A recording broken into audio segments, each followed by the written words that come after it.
तो कल हमने 58 नंबर तक क्वेश्चन कर लिए थे। ये वही टेस्ट सीरीज है।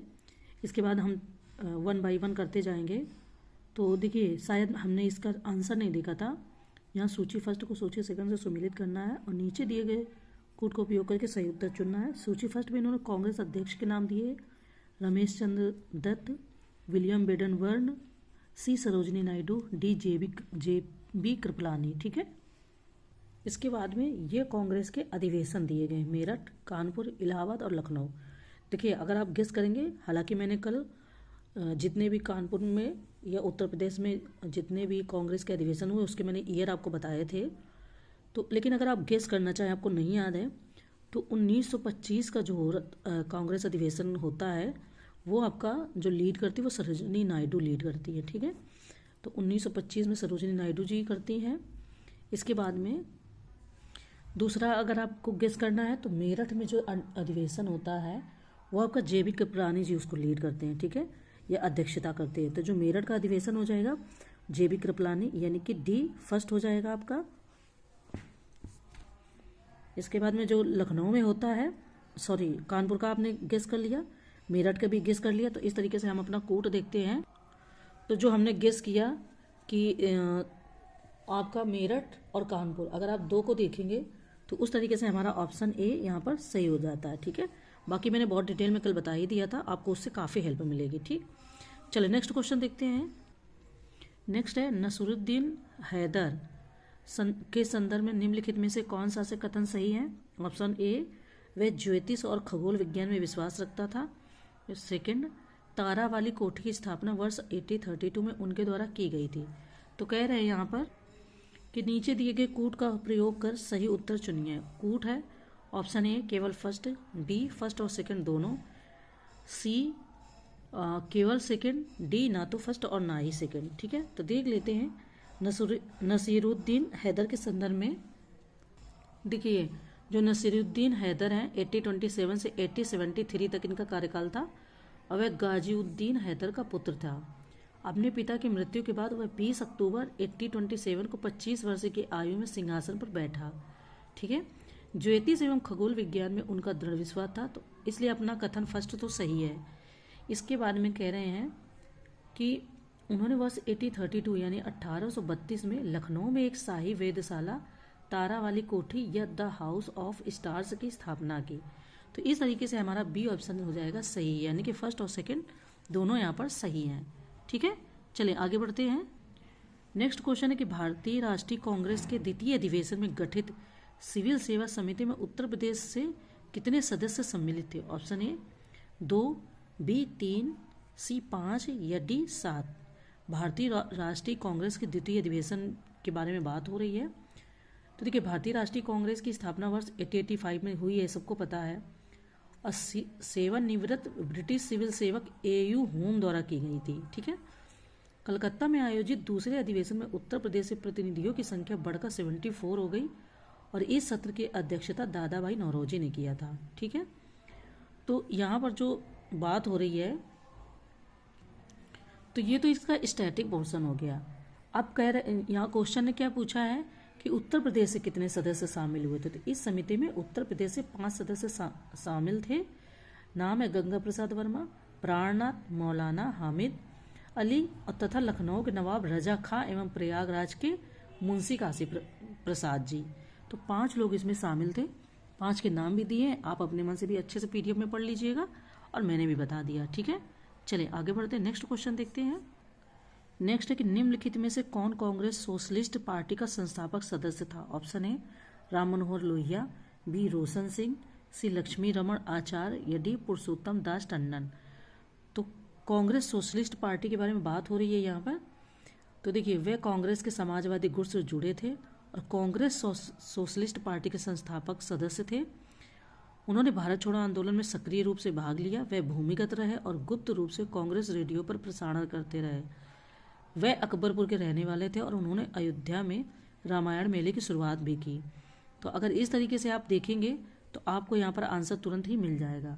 वो कौन थे? तो यानी कि वो राम मनोहर लोहिया जी हो गए। ठीक है।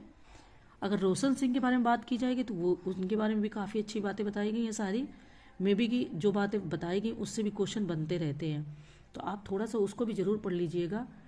जैसे कि वह शाहजहाँपुर के रहने वाले थे, यानी कि उत्तर प्रदेश में ही शाहजहाँपुर है, ठीक है। वे हिंदुस्तान रिपब्लिक एसोसिएशन के सदस्य थे। ये देखिए, कांग्रेस सोशलिस्ट पार्टी के संस्थापक सदस्य थे। और रोशन सिंह आपके हिंदुस्तान रिपब्लिक पार्टी के एसोसिएशन के सदस्य थे। बिस्मिल और अन्य क्रांतिकारियों के साथ काकोरी षड्यंत्र में रोशन सिंह शामिल थे। अंग्रेजों ने उन्हें नैनी जेल में फांसी दे दी थी, ठीक है। किसे? तो रोशन सिंह को। तो अगर ऐसे क्वेश्चन रोशन सिंह जी के ऊपर बनेंगे तो आपको अच्छे से आ जाएगा, ठीक है। चले अब हम बढ़ते हैं आगे नेक्स्ट क्वेश्चन की ओर। नेक्स्ट है कि निम्नलिखित में कौन हिंदी समाचार पत्र प्रताप का प्रकाशक था? ऑप्शन है हजरत मोहानी, बी गणेश शंकर विद्यार्थी, सी गोविंद वल्लभ पंत, या डी विजय सिंह पथिक। हिंदी समाचार पत्र का नाम है प्रताप, ठीक है। तो यानी कि ये अपने आप में इम्पॉर्टेंट है। तो इसके प्रकाशक कौन थे, ये इन्होंने पूछा है। तो हजरत मोहानी ने वर्ष 1921 में इंकलाब जिंदाबाद का प्रसिद्ध नारा दिया और वह 1921 में कांग्रेस के अहमदाबाद सत्र में पूर्ण स्वतंत्रता की मांग करने वाले पहले व्यक्ति थे। वह एक कवि और एक इस्लामी विद्वान थे जो उत्तर प्रदेश के उन्नाव जिले के मोहन शहर के रहने वाले थे, ठीक है। तो आंसर अगर पूछा जाएगा तो आपका आंसर हो जाएगा बी। ये मैंने जो बात बताई वो हजरत मोहानी जी के बारे में बताई है, लेकिन आंसर बी क्यों होगा? क्योंकि जो गणेश शंकर विद्यार्थी हैं इनका जन्म प्रयागराज में हुआ था, लेकिन वे कानपुर में बस गए और एक पत्रकार के रूप में काम किया। उन्होंने प्रताप नाम से एक हिंदी समाचार पत्र प्रकाशित किया था जो क्रांतिकारियों और पीड़ितों की आवाज़ उठाता था। तो आंसर इसलिए हमारा यहाँ पर बी हो जाएगा। लेकिन कुछ कुछ बातें इन लोगों के बारे में बताई गई हैं जो कई बार क्वेश्चन बन के आ जाते हैं, ठीक है। क्योंकि इन्होंने भी काफ़ी सारे काम किए हैं, तो कोई ना कोई चीज़ से तो क्वेश्चन बनकर आता ही है। चलिए आगे बढ़ते हैं। नेक्स्ट है हमारा कि उत्तर प्रदेश के निम्नलिखित किस जिले में नो टैक्स अभियान शुरू किया गया था? ऑप्शन है लखनऊ, बी बनारस, सी प्रयागराज, या डी मेरठ। देखिए, द्वितीय किसान आंदोलन 1931 ईस्वी में जवाहरलाल नेहरू तथा उनके सहयोगियों ने सितंबर 1931 में प्रयागराज और उसके आसपास के क्षेत्रों में नो टैक्स अभियान शुरू किया था। तो अगर इस तरीके से देखा जाए तो ऑप्शन हमारा सी सही हो जाएगा, ठीक है। अच्छा, इस अभियान के दौरान लाल बहादुर शास्त्री और जयप्रकाश उनके प्रमुख सहयोगी थे। महात्मा गांधी 29 अगस्त यानी 29 अगस्त 1931 को दूसरे गोलमेज सम्मेलन के लिए पहले ही जा चुके थे और इस दौरान जवाहरलाल नेहरू ने ब्रिटिश अधिकारियों से ब्रिटिश कानूनों के कारण किसानों को होने वाली समस्याओं के बारे में संवाद किया था, ठीक है। अब हम चलते हैं दूसरे क्वेश्चन की ओर। नेक्स्ट है कि निम्नलिखित में कौन सा 1857 का विद्रोह केंद्र ब्रिटिश कमांडर सहित सुमेलित है, ठीक है। तो option A Jhansi, Colin Campbell, B Allahabad general Hugh Rose, C Mathura colonel Neill, या डी कानपुर जनरल रेनार्ड। कि इसमें से कौन सा सही सुमेलित है? देखिए, आपको पता है कि 1857 का जो रिवोल्ट हुआ था वो कई क्षेत्रों में को प्रभावित किया था, जिसमें संयुक्त प्रांत में कई सारी जगह हैं जिनसे खूब क्वेश्चन आते रहते हैं, ठीक है। लखनऊ में इसे अगर भारतीय नेताओं की बात करें कि लखनऊ में किसने लीड किया या इलाहाबाद में किसने लीड किया, तो देखिए केंद्र था लखनऊ, बेगम हजरत महल और बिरजिस कद्र ने इसे लीड किया था। और उस समय ब्रिटिश कमांडर कौन थे? लखनऊ की अगर बात होती है तो कॉलिन कैंपबेल थे। झांसी का जो इन्होंने दिया तो वहाँ पे लीड रानी लक्ष्मीबाई ने किया और जनरल हुरोज ने। तो ना तो ऑप्शन ए सही है ना ही बी, क्योंकि जनरल हुरोज ने झांसी को और कॉलिन कैंपबेल ने लखनऊ को। नेक्स्ट बात करते कि मथुरा में कौन थे उस समय? तो देखिए, तो हम इसके बारे में बात कर रहे थे तो मैंने बता दिया आपको कि ना हमारा झांसी सही सुमेलित यानी ऑप्शन ए ना ही बी, ठीक है। सी को देख लेते हैं। तो मथुरा की बात हो रही, मथुरा में देवी सिंह जो भारतीय नेता थे ये लीड कर रहे थे, यानी कि ये इसकी मतलब इसको देख रहे थे उस समय। और अगर ब्रिटिश कमांडर की बात की जाए मथुरा में तो कॉलिन कैंपबेल और जनरल हैवलॉक। और डी कानपुर, तो कानपुर में जनरल इन्होंने यहाँ पर दिया है कि कानपुर में जनरल रेनार्ड नाम दिया। हालांकि कानपुर में कॉलिन कैंपबेल ही, कानपुर में भी कॉलिन कैंपबेल और लखनऊ दोनों जगह कॉलिन कैंपबेल ब्रिटिश जो कमांडर थे वो यहाँ पर इसको देख रहे थे या लीड कर रहे थे, ठीक है। ऑप्शन की अगर बात करें कि इस क्वेश्चन का आंसर सही क्या होगा, तो वो इन्होंने थोड़ा सा मिसमैच किया है, बट सी ऑप्शन इन्होंने सही बताया, यानी कि मथुरा। ठीक है, तो सी ऑप्शन हमारा यहाँ पर सही हो जाएगा। चलिए आगे बढ़ते नेक्स्ट क्वेश्चन देखते हैं। नेक्स्ट है कि निम्नलिखित घटनाओं पर विचार कीजिए और इन्हें सही कालानुक्रमिक क्रम में व्यवस्थित कीजिए। ऑप्शन है उत्तर प्रदेश किसान सभा, सेकंड अवध किसान सभा, थर्ड एका आंदोलन, या फोर्थ अखिल भारतीय किसान सभा। ठीक है, देखिए ये बहुत कंफ्यूज करती है, क्योंकि उत्तर प्रदेश किसान सभा अलग हो गई, अखिल भारतीय किसान सभा ये अलग है, और अवध किसान सभा ये अलग हो गई। तो कई बार क्वेश्चन इन तीनों से जब अलग अलग आते हैं तो उसमें मिसमैच होता है या फिर मिसअंडरस्टैंडिंग हो जाती है। तो यहाँ पर कह रहे हैं कि नीचे दिए गए कूट से सही उत्तर चुनिए। कूट है option A fourth first second third, B first second fourth third, D fourth first third second, and D first second third fourth. हमको पहले ईयर के हिसाब से देखना है कि किसका क्या कालानुक्रमिक रहेगा। मे भी क्या आप ना कन्फ्यूज होते हो, बट मैं इन तीनों क्वेश्चन में कम से कम 3 से 4 बार कन्फ्यूज हुई हूँ। ठीक है, क्योंकि एक का नाम है उत्तर प्रदेश किसान सभा, दूसरे का नाम है अखिल भारतीय किसान सभा, और सेकंड है अवध किसान सभा। तो इस तरीके से थोड़ा थोड़ा सा इनमें मिसअंडरस्टैंडिंग हो जाती है, बट ठीक है, हम इसका ईयर देखते हैं। देखिए जो उत्तर प्रदेश किसान सभा है उसकी जो स्थापना की थी उत्तर प्रदेश किसान सभा की, उसमें कई लोग थे। कई लोग का मतलब गौरीशंकर मिश्र का नाम सुना होगा आपने, सबसे ज़्यादा तो 3 लोगों का नाम सुना ही होगा, मदन मोहन मालवीय, नारायण द्विवेदी, इंद्र नारायण द्विवेदी, मदन मोहन मालवीय और गौरीशंकर, 3 लोग इसमें हैं। तो इसकी जब स्थापना होती है वो 1918 में होती है। ठीक है, इसके बाद में आपका अवध किसान सभा है। अवध किसान सभा जिसे शॉर्ट में मतलब साथ में प्रतापगढ़ भी उसमें इंक्लूड था। इसकी स्थापना जो की थी वो बाबा रामचंद्र जी ने की थी, और इसकी स्थापना होती है 1920 में। ठीक है, जो अवध किसान सभा इसकी स्थापना बाबा रामचंद्र जी ने की और 1920 में थी, यानी पहले 1918 में उत्तर प्रदेश किसान सभा, 1920 में अवध किसान सभा। इसके बाद में जो अखिल भारतीय किसान सभा है, पहले हम इसको देख लेते हैं, लखनऊ में। इसकी देखिए कई लोगों ने स्थापना की थी, इसमें भी कई नाम है, आपको ज़्यादा नहीं याद होंगे तो स्वामी सहजानंद का नाम तो याद ही होगा अगर किसी और का नहीं याद है। हालांकि स्वामी सहजानंद, एनजी रंगा और इंदुलाल याग्निक, इन तीनों लोगों ने इसकी स्थापना की थी, और इसकी स्थापना 1936 में होती है। ठीक है, 1936 में होती है, और 1921 में आपको पता है कि मदारी पासेकर के नाम है, उन्होंने एका आंदोलन चलाया था 1921 में। तो अगर देखें हम तो आपका पहले आएगा फर्स्ट, फिर सेकेंड, फिर थर्ड और फिर फोर्थ। तो इस तरीके से डी ऑप्शन ही हमारा यहाँ पर सही हो जाता है। ये देखिए फर्स्ट, सेकेंड, थर्ड और फोर्थ। लेकिन इन तीनों का नाम आप बहुत अच्छे से याद रखना, या फिर ईयर याद रखना कि स्थापना का साल कौन सा था, और कुछ नहीं तो नाम जरूर एक दो तो जरूर रखना। उत्तर प्रदेश किसान सभा की बात आएगी तो मदन मोहन मालवीय जी का नाम, अखिल भारतीय किसान सभा की आएगी तो स्वामी सहजानंद, और अगर अवध किसान सभा की बात आती है तो बाबा रामचंद्र जी। ठीक है, तो इस तरीके से आपको सारे ऑप्शन आपको पता चल गए। चलिए आगे बढ़ते हैं। नेक्स्ट है कि बहादुर शाह जफर द्वारा औपचारिक रूप से किसे मथुरा का राजा घोषित किया गया था। ऑप्शन है देवी सिंह, बी राव उमराव सिंह भाटी, सी कदम सिंह, या डी लाल प्रताप सिंह। देखिए इसके पहले अभी आपने मथुरा का नाम सुना ही था, तो वहाँ पर 1857 में जो रिवोल्ट हुआ था उसको देवी सिंह जी ही लीड कर रहे थे। लेकिन ये पूछ रहे हैं कि बहादुर शाह जफर द्वारा औपचारिक रूप से किसे मथुरा का राजा घोषित किया गया था। तो अगर औपचारिक रूप से बात करें तो देवी सिंह जी को, जिनका जन्म मथुरा की राया तहसील में हुआ था, और 1857 के विद्रोह के दौरान वे ब्रज क्षेत्र में विद्रोहियों के नेता थे। ठीक है, तो इन्हें ही बहादुर शाह जफर द्वारा औपचारिक रूप से मथुरा का राजा घोषित किया गया था। इस तरीके से हमारा अगर आंसर देखा जाए तो ऑप्शन ए यहाँ पर सही हो जाता है। ठीक है, चलिए आगे बढ़ते हैं।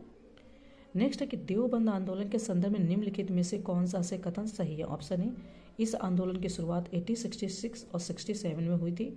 मौलाना शिबली नुमानी और अल्ताफ हुसैन इस आंदोलन के संस्थापक थे। किसके? देवबंद आंदोलन के।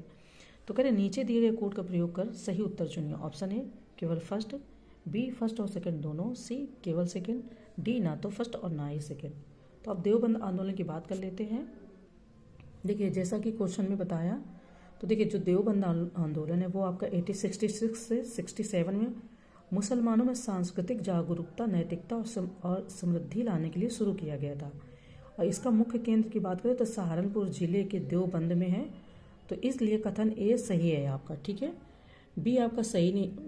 बी में इन्होंने क्या कहा है कि इसके संस्थापक मोहम्मद कासिम नानौतवी और रशीद अहमद गंगोही ने मदरसों के नाम से जाने जाने वाले इस्लामी शिक्षा केंद्र शुरू किए थे। तो इसलिए सेकंड ऑप्शन गलत है, केवल हमारा फर्स्ट सही है। चले आगे बढ़ते हैं। नेक्स्ट है कि निम्नलिखित में से किसने वाराणसी से 1857 के विद्रोह का नेतृत्व किया। ऑप्शन है मौलवी लियाकत अली, बी कुंवर सिंह, सी कदम सिंह या डी देवी सिंह। अब देखिए देवी सिंह तो होगा ही नहीं, ये मथुरा से लीड किए थे, ठीक है। आपको अगर ऐसे याद है तो आप तुरंत ही मतलब कि आंसर केवल गेस करके ही निकाल सकते हैं आराम से, ठीक है। तो देखिए पहले भी मैंने बताया कि इसके क्वेश्चन खूब आते रहते हैं, तो इसको ज़रूर मतलब याद रखना चाहिए, क्योंकि कहीं ना कहीं से कोई ना कोई क्वेश्चन तो बनता ही रहता है। अगर आपसे जब वाराणसी के बारे में बात करते हैं तो मौलवी लियाकत अली हैं जो भारतीय नेता थे। इन्होंने इस विद्रोह का, इस आंदोलन का मतलब नेतृत्व किया था इलाहाबाद और बनारस दोनों जगह के लिए। और अगर ब्रिटिश अधिकारी की बात हो जो विद्रोह को दबाने का काम किए थे तो वो थे कर्नल ओनील।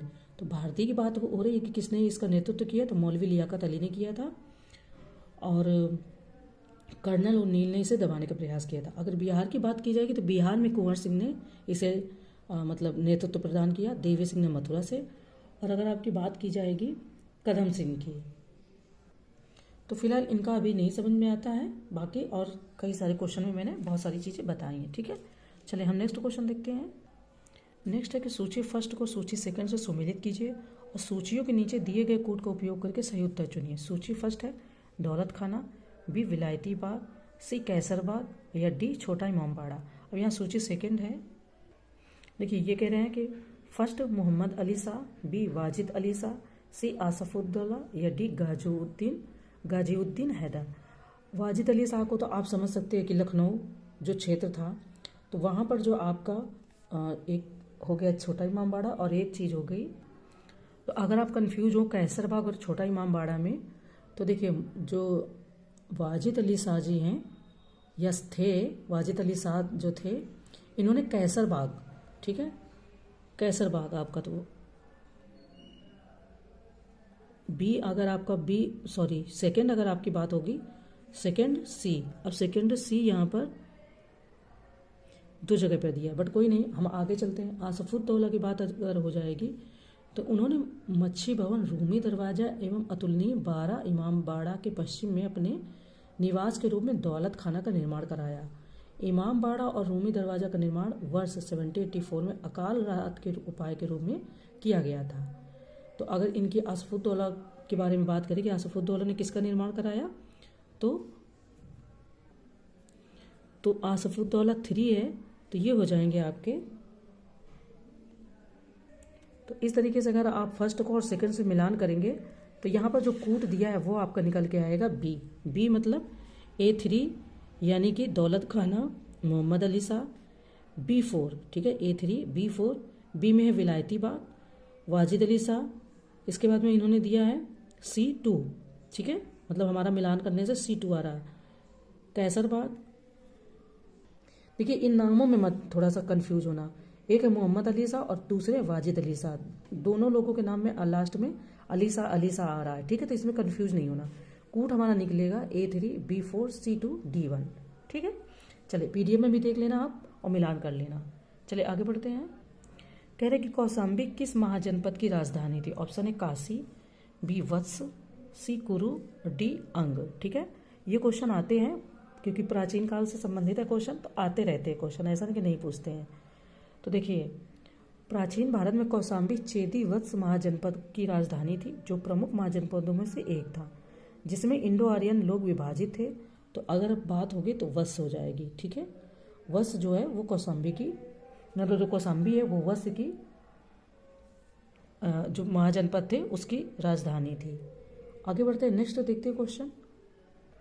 कह रहे हैं चरकुला नृत्य की उत्पत्ति उत्तर प्रदेश के निम्नलिखित में से किस क्षेत्र में हुई। ऑप्शन है ब्रज, बी अवध, सी पूर्वांचल या डी बुंदेलखंड, ठीक है। चरकुला नृत्य के बारे में बात हो रही है। नेक्स्ट है कि हाँ, चरकुला नृत्य के बारे में बात हुई।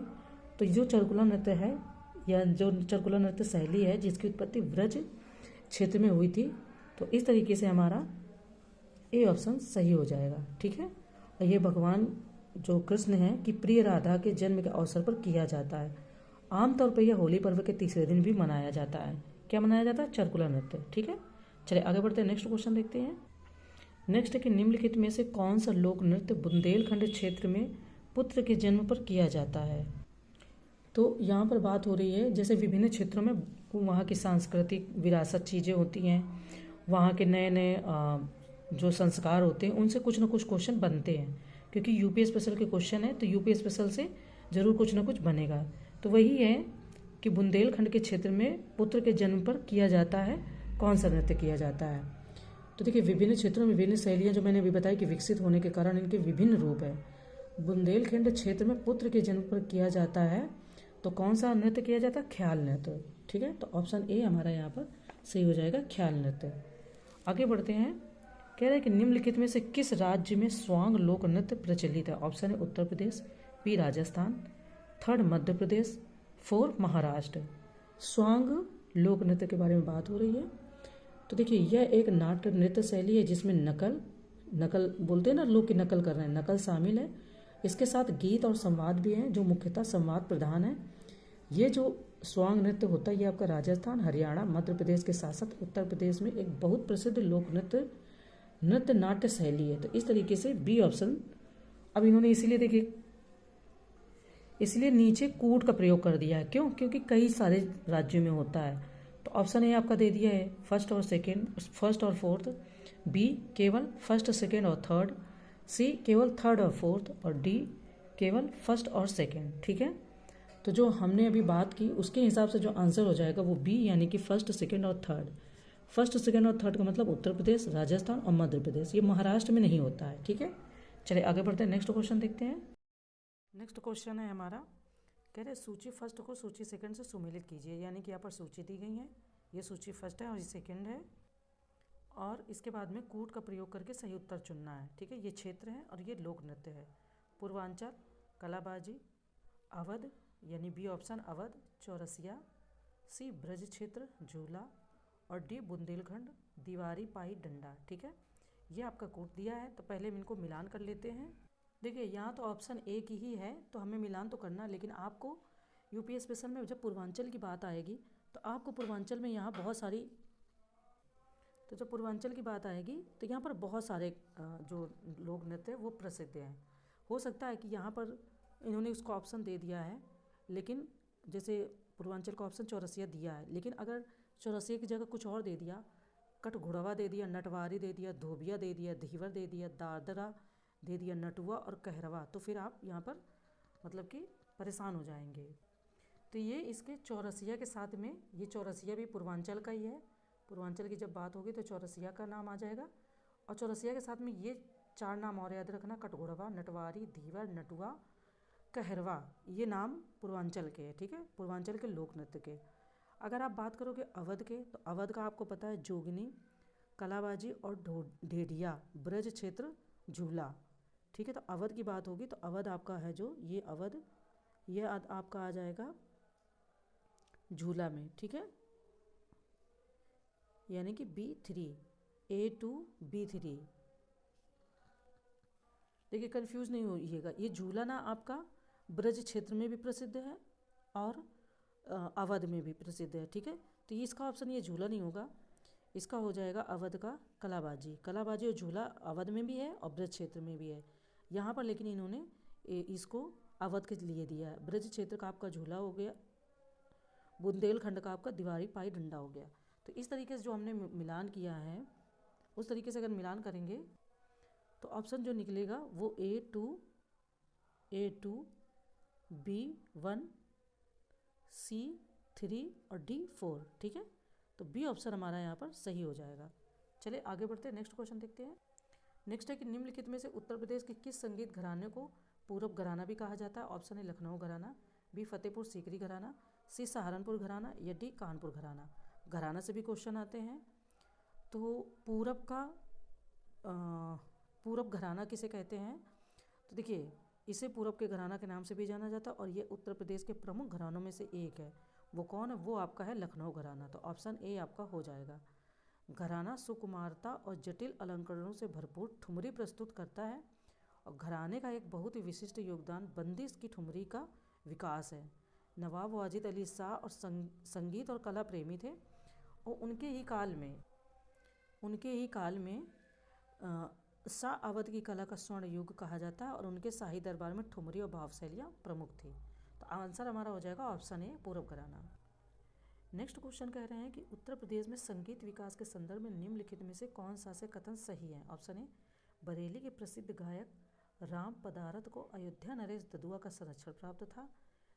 सेकेंड है कि बिंदादिन महाराज ने कथक नृत्य में ठुमरी गायन और सनत पिया नामक बंदिश का विकास किया। नीचे दिए गए कोड का प्रयोग करके कह रहे सही उत्तर का चयन करें। कोड क्या है आपका? ऑप्शन ए फर्स्ट और सेकेंड, बी केवल फर्स्ट, सी केवल सेकेंड, डी ना तो फर्स्ट और ना ही सेकेंड। ठीक है, तो बात कर लेते हैं उत्तर प्रदेश में संगीत के बारे में। तो उत्तर प्रदेश में संगीत का विकास के प्रमाण उत्तर वैदिक सामवेद से मिलते हैं। मंदिरों में संगीत में भजन की परंपरा वल्लभाचार्य द्वारा शुरू की गई थी।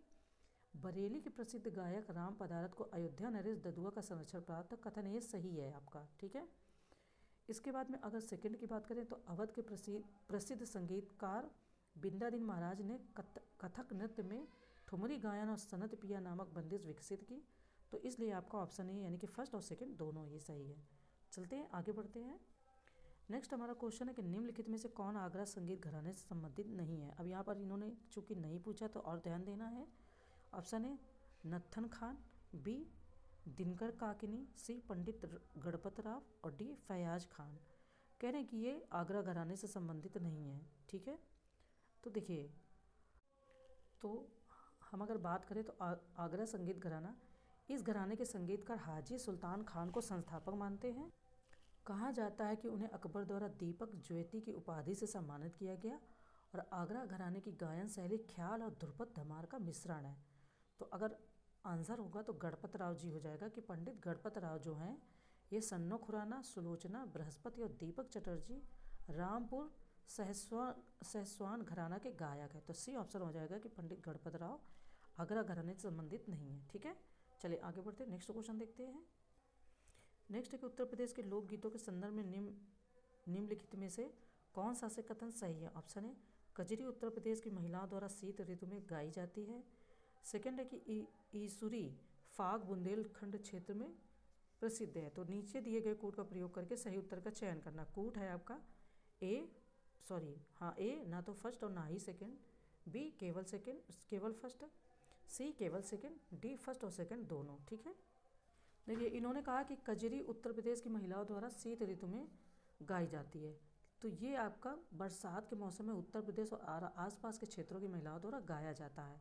बरसात का मतलब हो गया सावन और भाद्र माह, तो इसलिए आपका ऑप्शन ए सही नहीं है। ठीक है, तो यहाँ पर ऑप्शन सी ही केवल आपका सही है, यानी कि केवल सेकेंड। क्यों? क्योंकि ईसुरी फाग की बात हो रही है, तो यह आंसर आपका यह ऑप्शन सही है क्योंकि यह बुंदेलखंड क्षेत्र में प्रसिद्ध है। और झांसी के हड़ताल ईसुरी एक लोक कवि थे जो अपनी कृषि और ग्रामीण जीवन शैली से संबंधित कविताओं और गीतों के लिए प्रसिद्ध थे, जिन्हें फाग के नाम से जाना जाता। तो इसलिए ऑप्शन हमारा सेकंड सही है। चलिए नेक्स्ट बढ़ते हैं। नेक्स्ट क्वेश्चन हमारा कह रहा है कि निम्नलिखित में से कौन सा लोकगीत उन दुखी पत्नियों से संबंधित है जो अपने पतियों से अलग हो गई हैं? ऑप्शन है ढोला, बी पनवारा, सी रागिनी या डी बिरहा। ठीक है, तो देखिए लोकगीत की बात करें तो रागिनी और ढोला यह पश्चिमी उत्तर प्रदेश में बहुत आम है। बिरहा यह सबसे आम और लोकप्रिय लोकगीत है। विशेषकर पूर्वी उत्तर प्रदेश में यह उन पत्नियों की विरहपूर्ण मनोदशा को दर्शाता है जो अपने पतियों से अलग हो गई हैं।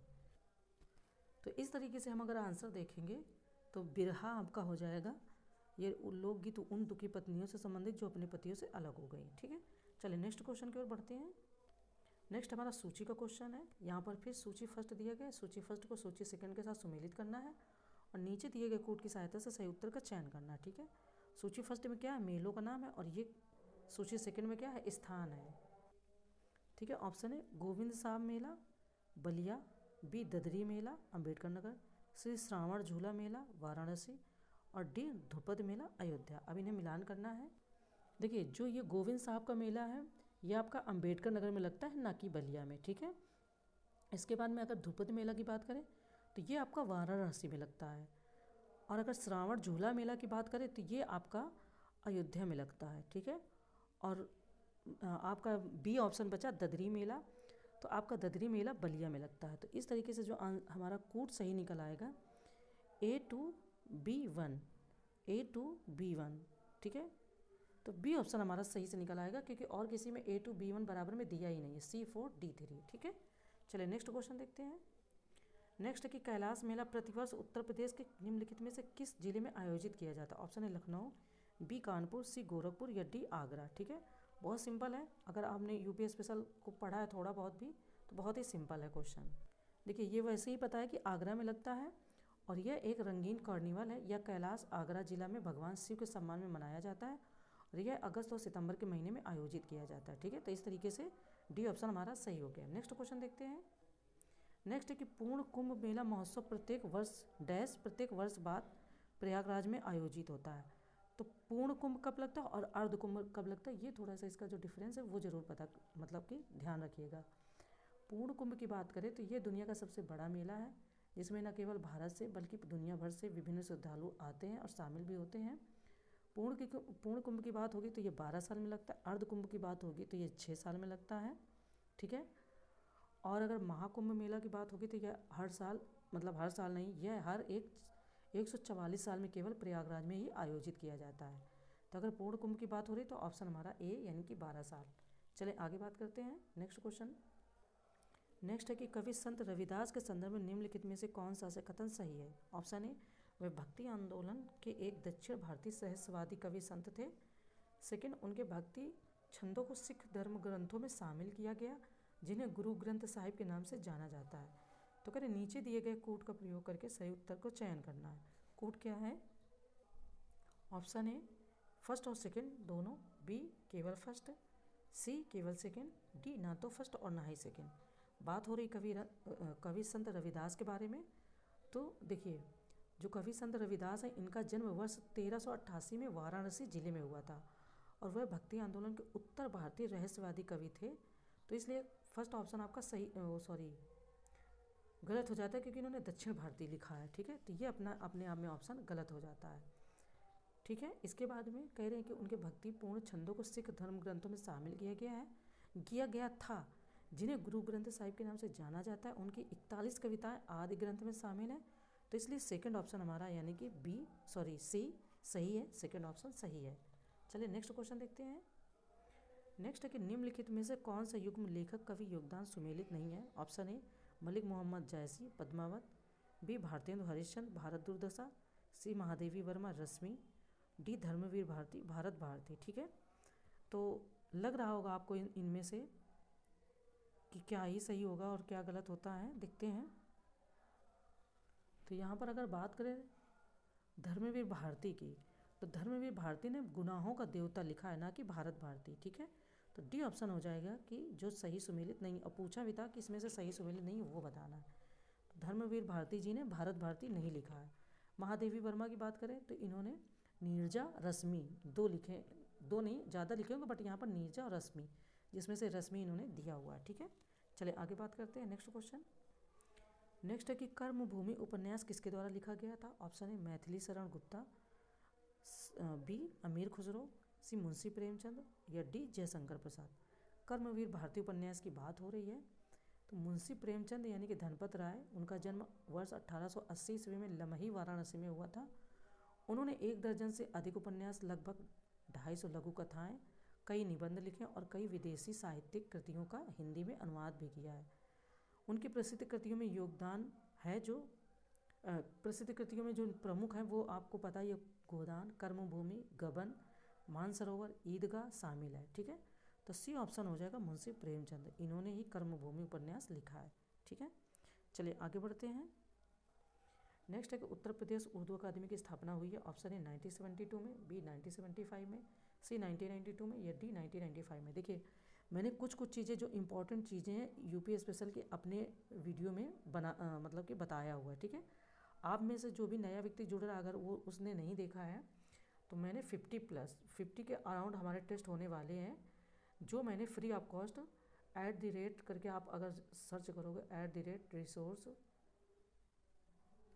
@resource UPPSC सर्च करेंगे तो आपको मेरा चैनल मिल जाएगा। चैनल सब्सक्राइब करना ना करना वो आपकी इच्छा पे डिपेंड करता है, उसमें कोई दिक्कत नहीं है, लेकिन आपको फ्री ऑफ कॉस्ट टेस्ट मिलेंगे जिनका कोई चार्ज नहीं है, ठीक है। और सारे के सारे ठीक ठाक कोचिंग के हैं जो सब लोग फॉलो करते हैं, तो आप उसको जाकर देख लीजिए। बहुत अच्छे वीडियो पड़े हुए हैं, आपको बहुत हेल्प करेंगे। मैंने कुछ अलग चीज़ें भी बताई हैं, वो भी आपको मिल जाएंगी। उर्दू अकादमी और ये मैंने शायद बताया ही है, तो उसको भी आप देख लो, आपके लिए ही हेल्पफुल है, ठीक है। हम यहाँ बात करते हैं कि उत्तर प्रदेश उर्दू अकादमी की स्थापना कब हुई थी। तो उत्तर प्रदेश उर्दू अकादमी की बात करेंगे जो लखनऊ में है, और इसकी स्थापना 1972 में उर्दू भाषा के विकास और प्रसार के लिए की गई थी। तो इसलिए ऑप्शन ए हो जाएगा 1972 में, ठीक है। चलिए आगे बढ़ते हैं।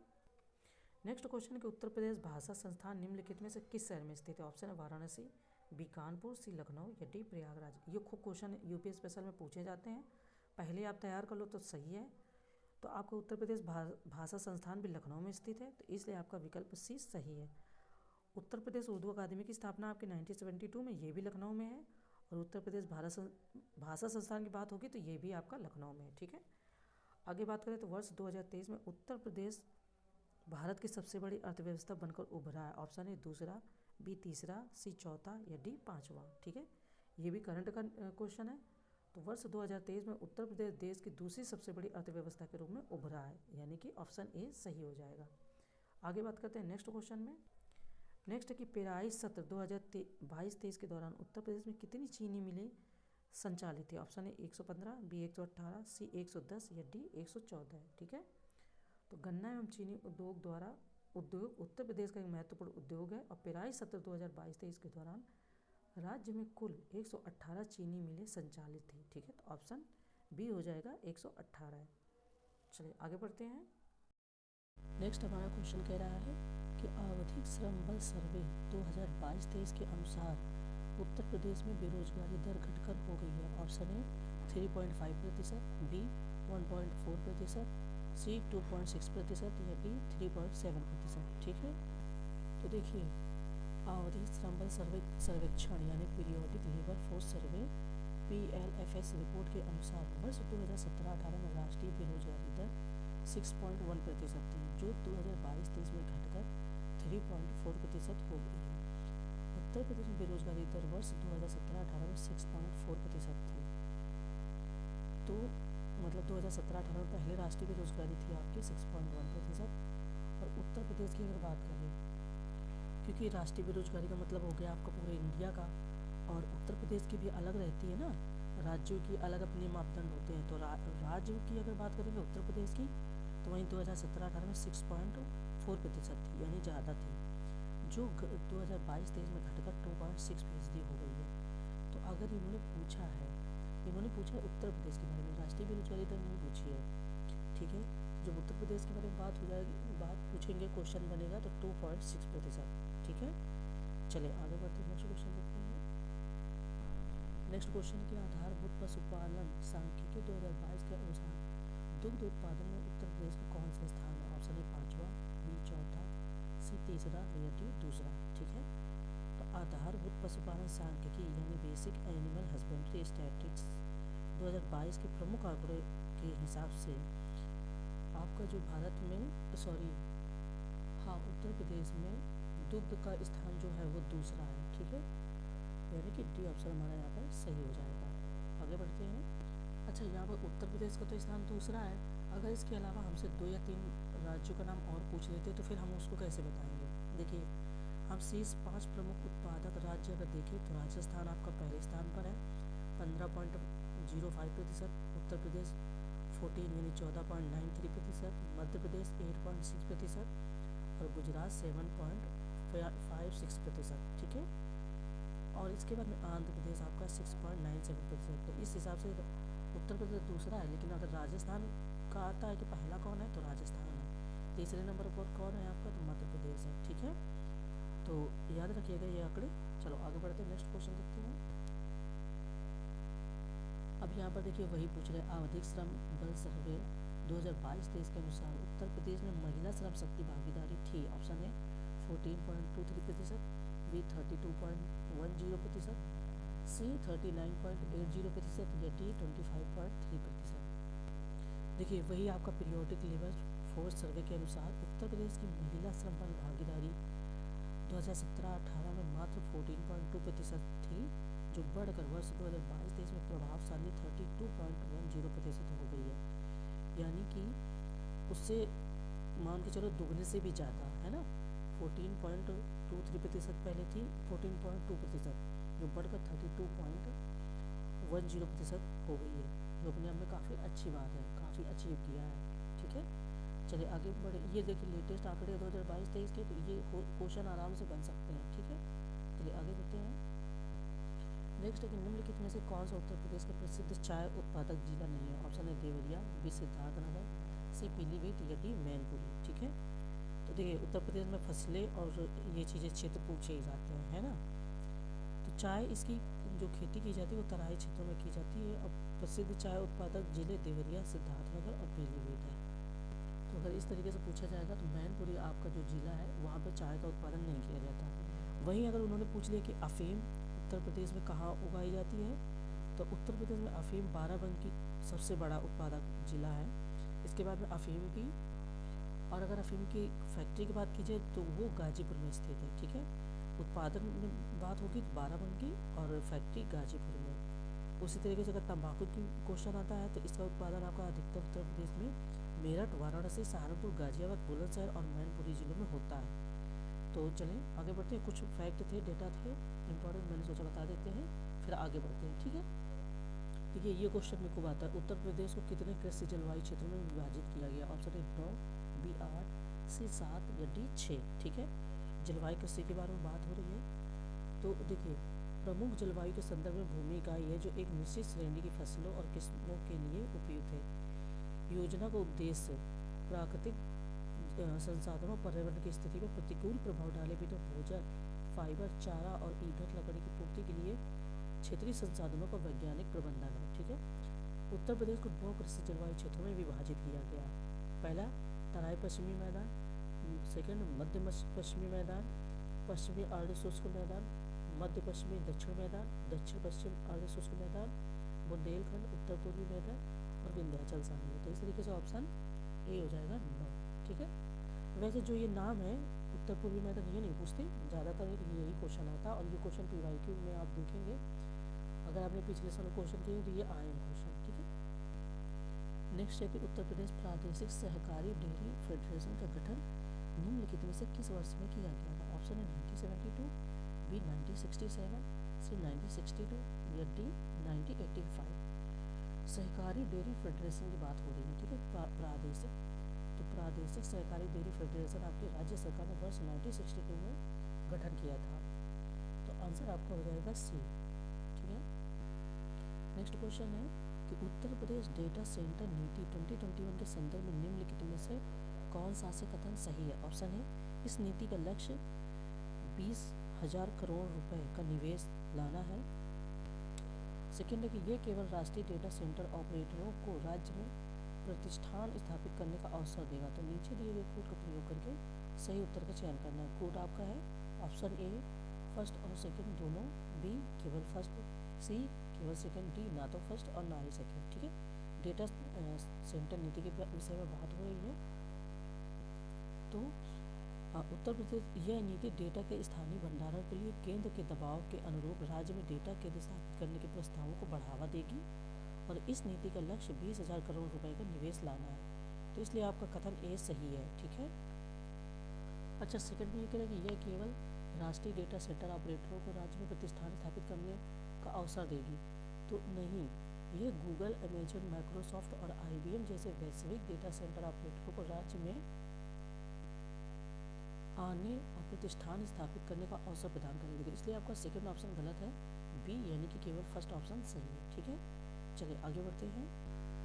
नेक्स्ट है कि उत्तर प्रदेश स्टार्टअप नीति 2020 का लक्ष्य राज्य के सभी 75 जिलों को कवर करते हुए डैश इनक्यूबेटर स्थापित करना है। ऑप्शन है 200, बी 250, सी 100 या डी 150। ठीक है, देखिए जो उत्तर प्रदेश स्टार्टअप नीति है, इस नीति का लक्ष्य राज्य के सभी 75 जिलों, ठीक है, 75 जिलों को कवर करते हुए, है ना, 75 जिलों को कवर करते हुए 100 इंक्यूबेटर स्थापित करना है और इसमें 50,000 प्रत्यक्ष नौकरियों सहित कह सकते हैं कि 1.5 लाख रोजगार और स्वरोजगार के अवसर सृजित होने की आशा है। तो इस तरीके से आपका अगर आंसर होगा तो वो हो जाएगा सी ऑप्शन सही हो जाएगा, ठीक है। चलिए आगे बढ़ते हैं। नेक्स्ट है कि major thermal power station Uttar Pradesh के निम्नलिखित में से किस जिले में स्थित है? ऑप्शन है चंदौली, बी प्रयागराज, सी सोनभद्र, या डी मिर्जापुर। वैसे तो हर किसी को इसका आंसर आराम से पता ही है, लेकिन ये याद रखना कि यह एक कोयला आधारित थर्मल पावर प्लांट है जो प्रयागराज जिले के मेजा तहसील में स्थित है। तो पता ही है कि ये मेजा जो है वो प्रयागराज में एक स्थान है, वहाँ पर ये पड़ता है, ठीक है। चलिए नेक्स्ट क्वेश्चन देखते हैं। नेक्स्ट है कि नरोरा परमाणु ऊर्जा संयंत्र के संदर्भ में निम्नलिखित में से कौन सा कथन सही है? ऑप्शन है ये उत्तर प्रदेश के बुलंदशहर जिले में स्थित है। सेकेंड, वर्ष 2000 में यह एशिया का पहला ISO 1401 प्रमाणित परमाणु ऊर्जा संयंत्र बन गया। तो नीचे दिए गए कोड का प्रयोग करके सही उत्तर का चयन करना। कोड आपका है ऑप्शन ए फर्स्ट और सेकंड दोनों, बी केवल फर्स्ट, सी केवल सेकंड, डी ना तो फर्स्ट और ना ही सेकंड, ठीक है। देख लेते हैं जो ये कथनों का उनमें कह रहे हैं कथन में क्या ये हमारे सही है फैक्ट या नहीं सही है, ठीक है। तो उत्तर प्रदेश में परमाणु ऊर्जा जो नरोरा है आपका ये बुलंदशहर जिले में स्थित है, तो इसलिए आपका कथन फर्स्ट तो सही है। अगर बात करें कि वर्ष 2000 में NAPS एशिया में ISO 1401 प्रमाणित परमाणु ऊर्जा बन गई और पर्यावरण संरक्षण में अपने प्रयासों के लिए विश्व पर्यावरण फाउंडेशन से गोल्डन पीकॉक पुरस्कार भी प्राप्त किया। तो दोनों ही अपने आप में सही है, ठीक है। तो आंसर हमारा क्या हो जाएगा? ए, यानी कि फर्स्ट और सेकंड दोनों सही है, ठीक है। चलिए आगे बढ़ते हैं। नेक्स्ट है कि उत्तर प्रदेश की गैर पारंपरिक ऊर्जा विकास एजेंसी नीडा की स्थापना की गई थी। ऑप्शन है 1983 में, बी 1985 में, सी 1996 में, या डी 1998 में, ठीक है। तो देखिए गैर पारंपरिक ऊर्जा विकास एजेंसी उत्तर प्रदेश नीडा, इसकी स्थापना वर्ष 1983 में उत्तर प्रदेश सरकार के अतिरिक्त ऊर्जा स्रोत विभाग के तहत एक पंजीकृत सोसाइटी के रूप में की गई थी। तो इसलिए आपका ऑप्शन ए यहाँ पर सही हो जाता है 1983 में, ठीक है। चलिए आगे बढ़ते हैं। नेक्स्ट है कि उत्तर प्रदेश का निम्नलिखित में से कौन सा जिला सीमा क्षेत्र विकास कार्यक्रम के अंतर्गत शामिल नहीं है? ऑप्शन है पीलीभीत, बी बलरामपुर, सी सिद्धार्थनगर, या डी कुशीनगर, ठीक है।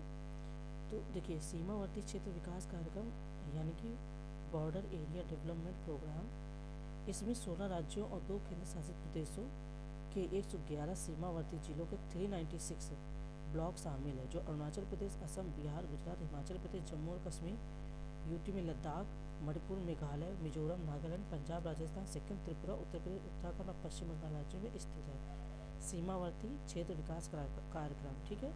तो डी ऑप्शन आपका हो जाएगा शामिल नहीं, वो हो जाएगा कुशीनगर। आगे बढ़ते हैं। देखिए निम्नलिखित में से कह रहे क्वेश्चन में कि निम्नलिखित में से कौन सा राज्य, ये 2 बार राज्य प्रिंट हो गया है, रिमोट सेंसिंग एप्लीकेशन सेंटर स्थापित करने वाला देश का पहला राज्य था? ऑप्शन है कर्नाटक, बी महाराष्ट्र, सी उत्तर प्रदेश, या डी तमिलनाडु। देखिए अगर हम बात करें रिमोट सेंसिंग के बारे में तो उत्तर प्रदेश वर्ष 1982 में लखनऊ में पहला राज्य रिमोट सेंसिंग एप्लीकेशन सेंटर स्थापित करने वाला देश का, ठीक है, देश का पहला और अग्रणी राज्य था। इसलिए अगर देखा जाए तो आपका विकल्प सी सही है, उत्तर प्रदेश। अब रिमोट सेंसिंग के बारे में और सारी चीज़ें आप ना PDF से अच्छे से पढ़ लेना। अगर मैं पूरी बताऊंगी तो फिर ज़्यादा टाइम लग जाएगा, है ना। तो मैं PDF इसीलिए दे देती हूँ ताकि आप अच्छे से उसको मैच कर लें। इन केस अगर मुझसे मिसमैच हो भी जाता है तो आप उसको सही कर लें। वैसे तो कोशिश रहती है, बट मान लो ह्यूमन एरर तो हो ही जाती है कभी कभी, है ना। तो चलिए आगे बढ़ते हैं, नेक्स्ट क्वेश्चन देखते हैं। नेक्स्ट है कि निम्नलिखित में से कौन सा युग्म उत्तर प्रदेश में केंद्रीय सरकारी संस्थान स्थान सुमेलित नहीं है? ऑप्शन है केंद्रीय कृषि वानिकी अनुसंधान संस्थान Jhansi, B central avian research institute Bareilly, C केंद्रीय औषधि अनुसंधान संस्थान मेरठ, या डी केंद्रीय बकरी अनुसंधान संस्थान मथुरा। तो अब इसमें से कौन सा सही सुमेलित नहीं है? तो देखिए जो ये कह रहे हैं ना कि केंद्रीय औषधि अनुसंधान संस्थान, ठीक है, वो आपका बरेली में मेरठ में नहीं होकर के लखनऊ में है, ठीक है। आपका कहाँ है? लखनऊ में।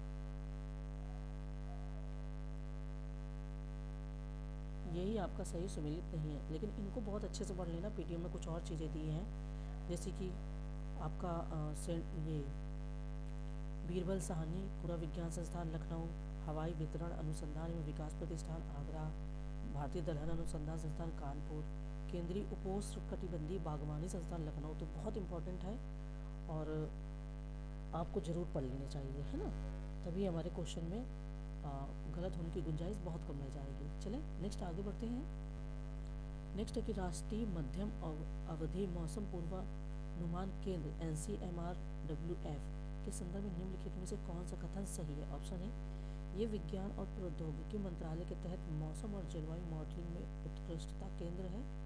सेकंड है कि NCMRWF के अधिदेश में भारत मौसम विज्ञान विभाग की पूर्वानुमान क्षमता को मजबूत करने के लिए संख्यात्मक मौसम पूर्वानुमान मॉडल का विकास और सुधार शामिल है। तो क्या नीचे दिए गए कोड का प्रयोग करके सही उत्तर चुनिए। ठीक है, ऑप्शन ए फर्स्ट और सेकंड दोनों, बी केवल फर्स्ट, सी केवल सेकंड, डी ना तो फर्स्ट और ना ही सेकंड। ठीक है, चलिए तो इसकी बात करते हैं राष्ट्रीय मध्यम अवधि मौसम पूर्वानुमान केंद्र। ठीक है, देखिए पहली बात तो ये पृथ्वी विज्ञान मंत्रालय के तहत मौसम और जलवायु मॉडलिंग में उत्कृष्टता केंद्र है और केंद्र का मिशन ज्ञान कौशल और तकनीकी के आधार पर उच्चतम स्तर को बनाए रखना है। ठीक है, उच्चतम स्तर को बनाए रखते हुए नए अनुप्रयोगों के अनुसंधान विकास और प्रदर्शन के माध्यम से भारत और पड़ोसी क्षेत्रों में बढ़ती विश्वसनीयता और सटीकता के साथ साथ उन्नत संख्यात्मक मौसम भविष्यवाणी प्रणालियों को लगातार विकसित करना। देखिए जब आप रिसर्च नहीं करेंगे किसी चीज़ में, नए नए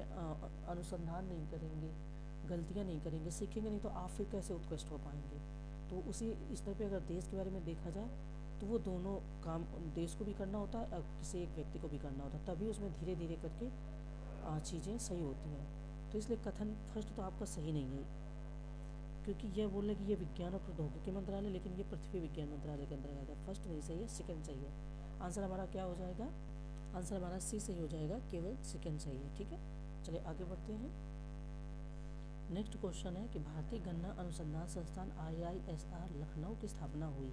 ऑप्शन 1948 में, बी 1952 में, सी 1956 में या डी 1961 में। ठीक है, तो भारतीय गन्ना अनुसंधान संस्थान की बात करें तो इसकी स्थापना वर्ष 1952 में तत्कालीन भारतीय केंद्रीय गन्ना समिति द्वारा गन्ना संस्कृति के मौलिक और व्यवहारिक पहलुओं पर अनुसंधान करने के साथ साथ देश के विभिन्न राज्यों में इस फसल पर किए गए अनुसंधान कार्यों के समन्वय के लिए की गई थी।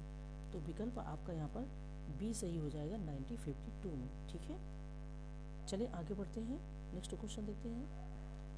नेक्स्ट है कि उत्तर प्रदेश में वृद्धावस्था, विधवा एवं दिव्यांग जनों के लिए एकीकृत पेंशन पोर्टल निम्नलिखित में से कौन सा? ऑप्शन है आपूर्ति, बी ई तुला, सी सृष्टि या डी SSPY पोर्टल। ठीक है, तो ये तीनों के बारे में बात हो रही है। तो उत्तर प्रदेश की जो प्रमुख ई-गवर्नेंस परियोजना है, जैसे आपका निवेश मित्र, ये उत्तर प्रदेश के सरकारी विभागों में रिक्त पदों पर भर्तियों हेतु है। इसके आगे अगर जो क्वेश्चन इन्होंने दिया है तो इसकी बात करें तो ये आपका SSPY पोर्टल जो है यह वृद्धावस्था, विधवा और दिव्यांग जनों के लिए एकीकृत पेंशन पोर्टल है। ठीक है, ये भी उत्तर प्रदेश का ही है। और सृष्टि की बात करें तो सृष्टि आपकी प्रशासनिक सीमाओं, जिला, ब्लॉक, गांव आदि के लिए टोपो सीट का डिजिटलीकरण है। सृष्टि भी आपके उत्तर प्रदेश की है। ई तुला मेट्रोलॉजी भी आपके IT के प्रगतिशील उपयोग के आधार पर लाइसेंस, सत्यापन, प्रमाण पत्र जारी करने की प्रभावी और कुशल प्रणाली प्रदान करता है। तो ये सभी जो आपको यहाँ पर ऑप्शन में दिए गए ये है उत्तर प्रदेश के ही, लेकिन अलग अलग विभागों के लिए हैं। ठीक है, चलिए आगे बढ़ते हैं, नेक्स्ट क्वेश्चन देखते हैं।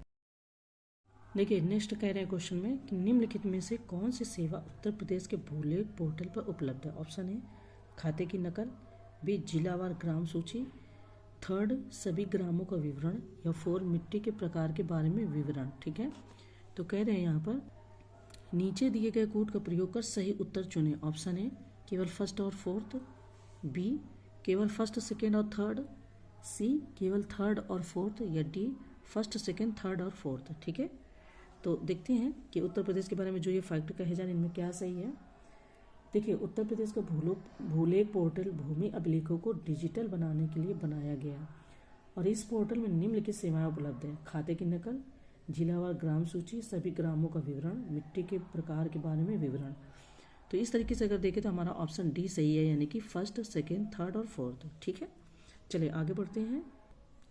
नेक्स्ट है कि उत्तर प्रदेश सरकार द्वारा डॉक्टरों, पैरामेडिकल स्टाफ और अन्य कोरोना योद्धाओं को योद्धाओं के प्रशिक्षण के लिए निम्नलिखित में से कौन सा मोबाइल एप्लीकेशन लॉन्च किया गया? ऑप्शन है आरोग्य सेतु, बी चिकित्सा सेतु, सी अमृत ऐप, या डी उपयुक्त में से कोई नहीं। तो देखिए, जैसे केंद्र में कुछ योजनाएं चलती हैं ना, वैसे ही राज्य में कुछ कुछ मिलाकर वैसे ही योजनाएं चलती हैं। तो अगर हम बात करें कि उत्तर प्रदेश सरकार के चिकित्सा शिक्षा विभाग ने डॉक्टरों, पैरामेडिकल स्टाफ और अन्य कोरोना योद्धाओं को कोविड-19 से बचाने के लिए प्रशिक्षण देने के लिए चिकित्सा सेतु नाम से एक मोबाइल एप्लीकेशन लॉन्च किया था। तो इसलिए विकल्प आपका यहाँ पर बी सही हो जाएगा, चिकित्सा सेतु। ठीक है, आरोग्य सेतु आपको पता ही है। तो चलते हैं, आगे बढ़ते हैं। कुछ और बातें भी हैं लेकिन वो आप अच्छे से पढ़ लीजिएगा। हम नेक्स्ट क्वेश्चन देखते हैं। नेक्स्ट है कि उत्तर प्रदेश की ई गवर्नेंस परियोजना लोकवाणी प्रारंभ की गई थी। ऑप्शन है 2001 में, बी 2002 में, सी 2003 में, या डी 2004 में। ठीक है, तो देखिए, उत्तर प्रदेश की ई गवर्नेंस परियोजना लोकवाणी जो वर्ष 2004 में नागरिकों को सरकारी सेवाओं से संबंधित शिकायतों को आसान तरीके से पहुंचाने में मदद करने में और कियोस्क केंद्रों के माध्यम से शिकायत दर्ज करने के 15 दिनों के भीतर उनकी शिकायतों का निवारण करने के उद्देश्य से शुरू किया गया था। तो आंसर आपका हो जाएगा यहाँ पर डी 2004। आगे बढ़ते हैं, नेक्स्ट क्वेश्चन देखते हैं। देखिए, बहुत ही मतलब कहते हैं ना रिपीटेड क्वेश्चन और बहुत ही सिंपल। उत्तर प्रदेश की सीमा कितने राज्यों से लगती है? ऑप्शन है 6, बी 7, सी 8, या डी 9। खाली दो चीज़ें याद रखना। अगर वो पूछ रहे हैं कि उत्तर प्रदेश की सीमा कितने राज्यों से लगती है, राज्य पूछता है तो थोड़ा सा डेटा बदलेगा। अगर राज्य प्लस यूनियन टेरिटरी की बात होती है तो फिर थोड़ा सा डेटा आपका यहाँ पर बदलेगा। हालांकि उत्तर प्रदेश की सीमाएं 8 राज्य और 8 अन्य राज्यों और एक केंद्र शासित प्रदेश यानी उत्तर पश्चिम में इसकी सीमा हिमाचल प्रदेश, दिल्ली और हरियाणा से लगती है, और उत्तर में उत्तराखंड, इसके साथ ही राजस्थान, इसके पश्चिम में और दक्षिण में मध्य प्रदेश और छत्तीसगढ़ एवं दक्षिण पूर्व में झारखंड, पूर्व में बिहार स्थित है। तो इसलिए राज्यों को पूछा है तो 8 हो जाएगा, लेकिन अगर केंद्र शासित प्रदेश का भी पूछेंगे तो 9 हो जाएगा, क्योंकि 8 राज्य हैं, दिल्ली आपका यूनियन टेरिटरी है। ठीक है, चलिए आगे बढ़ते हैं।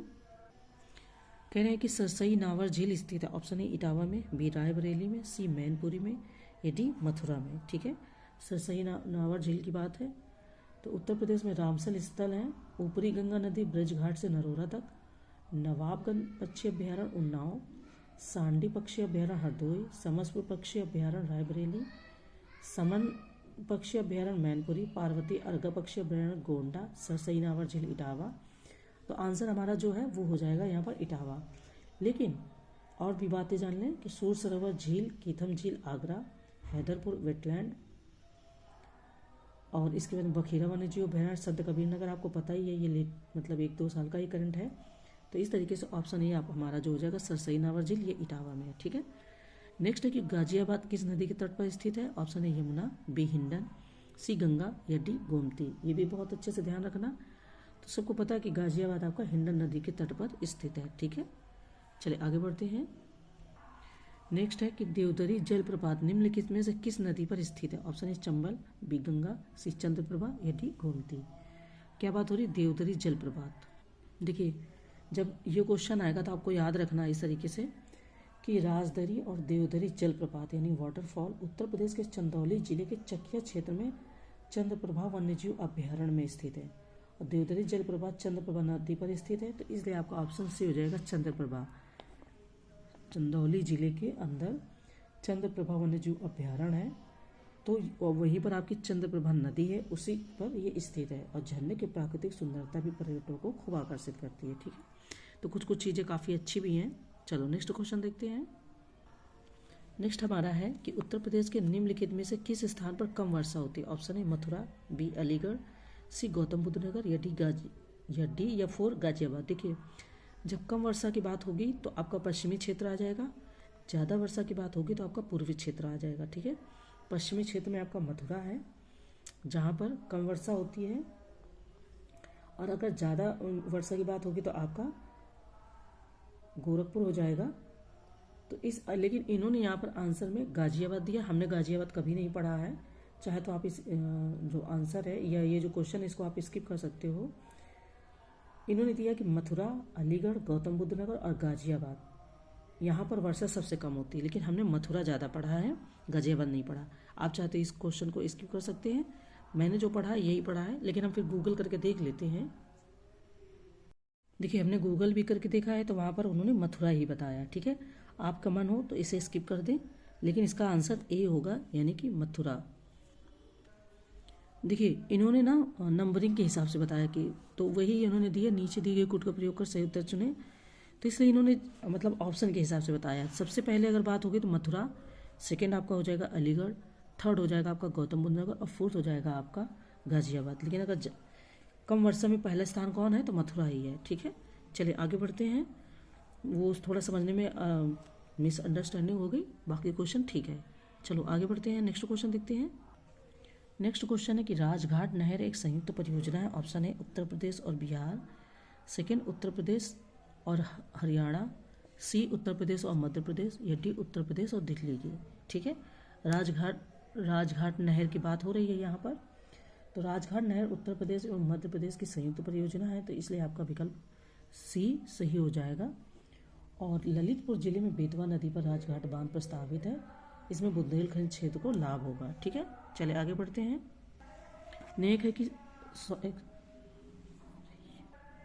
नेक्स्ट क्वेश्चन है कि शेखा झील उत्तर प्रदेश के किस जिले में स्थित है। ठीक है, ऑप्शन है अलीगढ़, बी एटा, सी बलिया, या डी हरदोई। ठीक है, शेखा झील की बात हो रही है, तो शेखा झील आपके अलीगढ़ में स्थित है। ये झील वर्ष 1852 में ऊपरी गंगा नहर के निर्माण के बाद अस्तित्व में आई थी, और यह आपकी एक मीठे पानी की 12 जल निकाय झील है। ठीक है, तो ऑप्शन ए हो जाएगा अलीगढ़। नेक्स्ट क्वेश्चन देखते हैं। नेक्स्ट क्वेश्चन की बात करें तो उत्तर प्रदेश के किस जिले में यूरेनियम पाया जाता है। ऑप्शन है हमीरपुर, बी मिर्जापुर, सी सोनभद्र, या डी ललितपुर। देखिए खनिज के बारे में जरूर पढ़ लीजिएगा, खनिज से एक या दो क्वेश्चन बहुत आराम से आते हैं। ठीक है, हमीरपुर में आपका अगर बात करें तो जिप्सम पाया जाता है, मिर्जापुर में आपका पायराइट, सोनभद्र में चीनी मिट्टी, और ललितपुर में आपका यूरेनियम। ठीक है, तो डी ऑप्शन हो जाएगा ललितपुर। आगे बढ़ते हैं। नेक्स्ट क्वेश्चन की बात हो रही है कि जेवर हवाई अड्डे की आधारशिला रखी गई।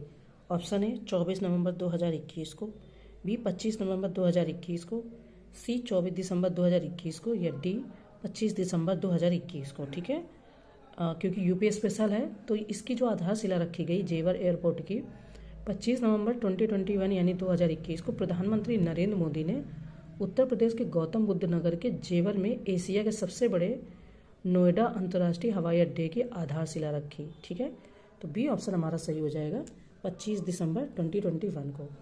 चलिए आगे बढ़ते हैं। नेक्स्ट है कि जलोढ़ और कौप उत्तर प्रदेश में डैश के स्थान नाम है। ऑप्शन है जलोढ़ मृदा, बी काली मृदा, सी लाल मृदा, या डी लेटराइट मृदा। ठीक है, मृदा के बारे में अगर जानकारी होगी तो देखिए जो जलोढ़ मृदा है वो उत्तर प्रदेश में स्थानीय अगर नाम है जलोढ़ के तो जलोढ़ कौप, खादर का नाम है कछारी दोमट मटियार, बांगर का नाम है उपरहार, लवड़ी एवं क्षारी मृदा का नाम है रे बांगर ऊसर, और लाल मृदा का नाम है परुआ राकर। आंसर अगर हो जाएगा तो ये हो जाएगा कि जलोढ़ और कौप उत्तर प्रदेश में जलोढ़ मृदा के स्थानीय नाम है। ठीक है, ऑप्शन ए हमारा सही हो जाएगा। चलिए आगे बढ़ते हैं। नेक्स्ट है सूची फर्स्ट को सूची सेकंड से सुमेलित कीजिए, यानी दो सूचियाँ दी गई हैं और दिए गए कोड का उपयोग करके सही उत्तर चुनिए। सूची फर्स्ट है आपकी झील और सूची सेकंड है जिला। ऑप्शन ए देवरिया ताल कन्नौज, बी अलवारा झील कौशाम्बी, सी बरुआ सागर झांसी, और डी फुलर झील पीलीभीत। तो अब इनको मिलान करना है। देखिए यहाँ पर देवरिया ताल नाम जो है इसका ये कन्नौज में ही पड़ता है। ठीक है, अलवारा झील भी आपकी कौशाम्बी में है, बरुआ सागर आपका झांसी में है, और फुलर झील आपकी पीलीभीत में। तो इस तरीके से A1, B2, C3 और D4 यानी कि ऑप्शन ए हमारा सही हो जाता है। ठीक है, चलो आगे बढ़ते हैं, नेक्स्ट क्वेश्चन देखते हैं। नेक्स्ट है कि उत्तर प्रदेश की जलवायु को प्रभावित करने वाले कारकों के संदर्भ में निम्नलिखित कथनों में से कौन सा से सही है। ऑप्शन ए उत्तर प्रदेश की अक्षांशीय स्थिति दैनिक वार्षिक उच्च तापमान सीमा प्रदान करती है।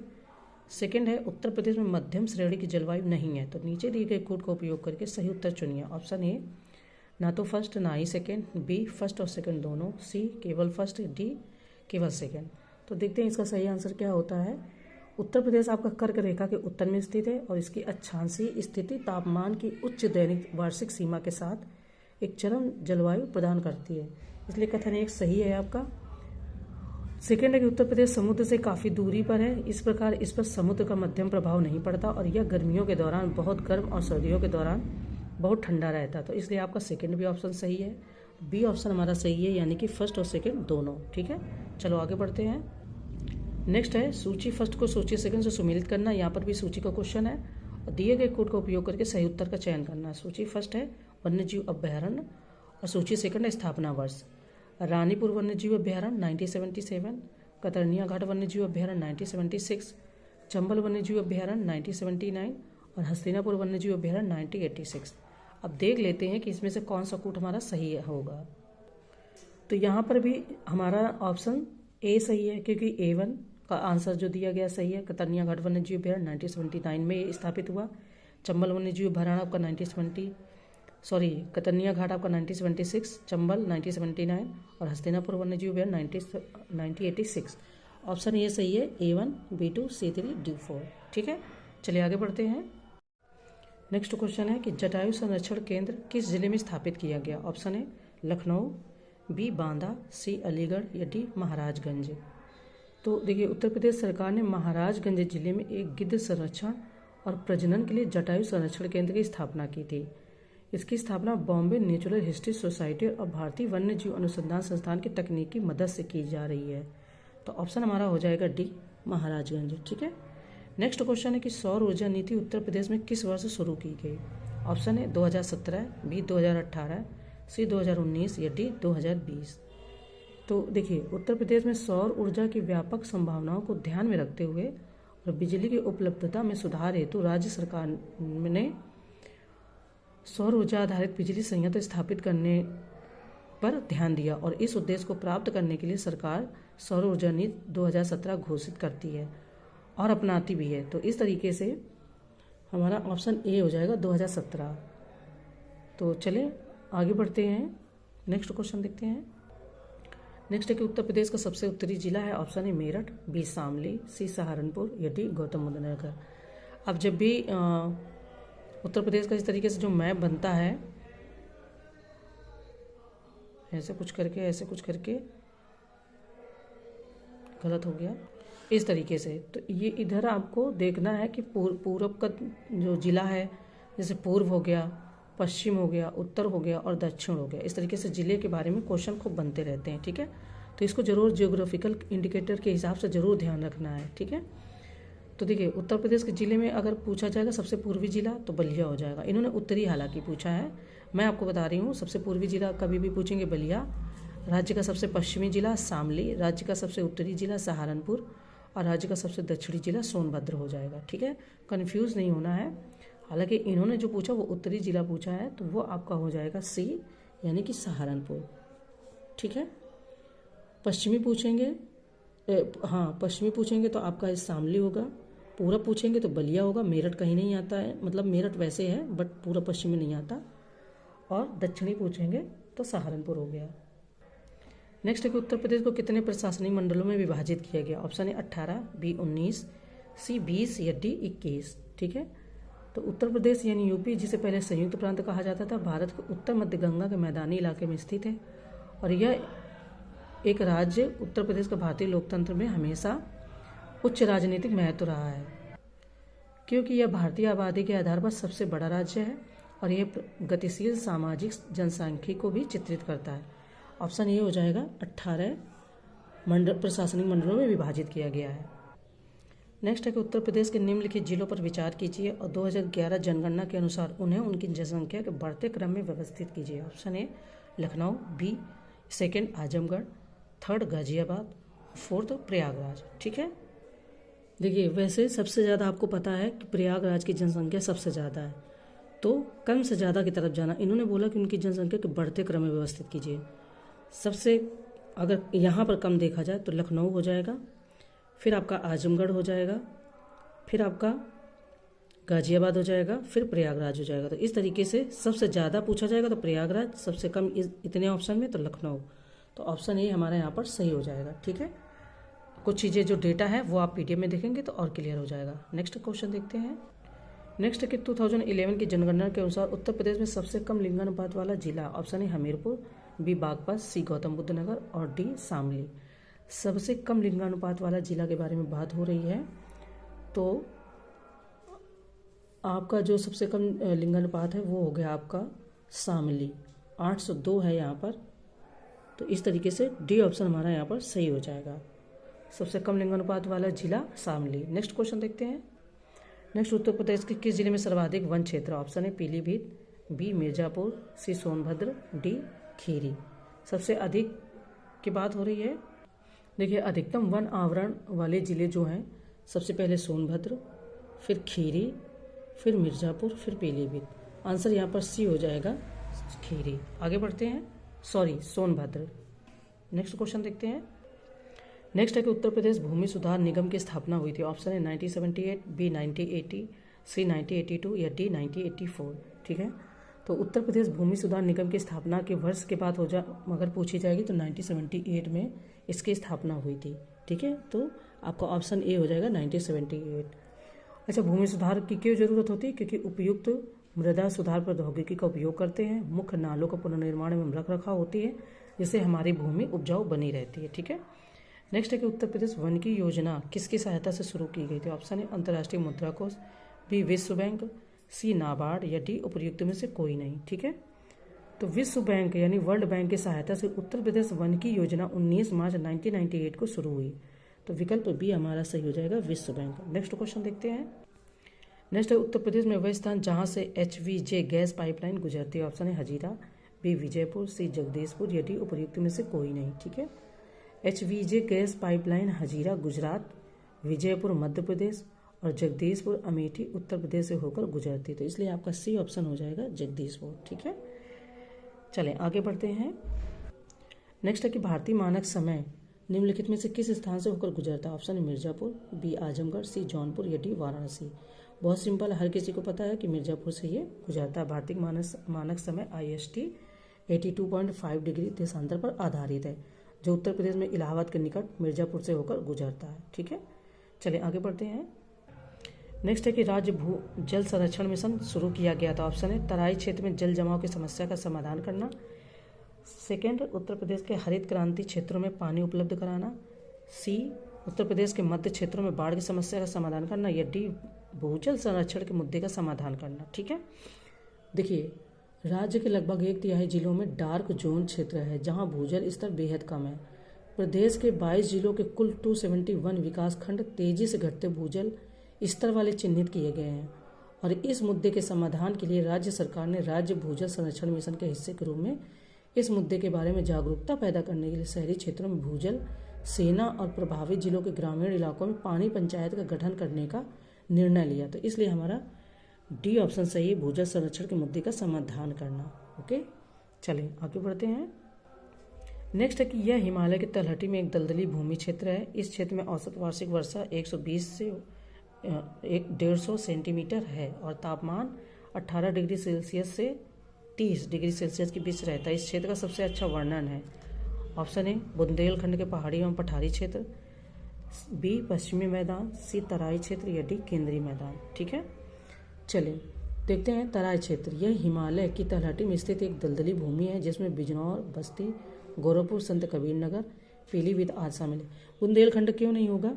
क्योंकि वहाँ पर 120 से 150 सेंटीमीटर बारिश नहीं होती है। ठीक है, तो ऑटोमेटिक नहीं होगा। पश्चिमी मैदान भी नहीं होगा, आपका तराई क्षेत्र ही होगा। ऐसे भी अगर आप गेस करोगे तो आपको समझ में आ जाएगा। ठीक है, चलिए नेक्स्ट क्वेश्चन देखते हैं। नेक्स्ट है कि गोमती नदी के संदर्भ में निम्नलिखित कथनों पर विचार कीजिए। ऑप्शन फर्स्ट है उसकी उत्पत्ति फुलहर झील से होती है। सेकंड, ये नदी सुल्तानपुर तथा जौनपुर जिलों को आधा काट देती है। कह रहे नीचे दिए गए कोड का प्रयोग कर सही उत्तर चुने। ऑप्शन ए ना तो फर्स्ट ना ही सेकंड, बी फर्स्ट और सेकंड दोनों, सी केवल फर्स्ट और डी केवल सेकंड। देख लेते हैं गोमती नदी के बारे में। पहले फुलहर झील के नाम से जानी जाने वाली गोमती नदी का जो उद्गम है वो उत्तर प्रदेश के पीलीभीत में माधो टाडा के पास गोमत ताल से होता है। कथन ए आपका सही है यहाँ पर। ठीक है, सेकेंड है कि दक्षिण की ओर लखनऊ, शाहजहांपुर, पीलीभीत, सीतापुर, लखीमपुर खीरी, बाराबंकी, सुल्तानपुर और जौनपुर जिलों में बहने के बाद यह गाजीपुर के पास कैथी में गंगा नदी से मिल जाती है। यह नदी सुल्तानपुर तथा जौनपुर जिलों को आधा काटती है, इसलिए आपका सेकेंड ऑप्शन भी सही है। तो यहाँ पर हमारा बी ऑप्शन सही है, यानी कि फर्स्ट और सेकेंड दोनों। आगे बढ़ते हैं।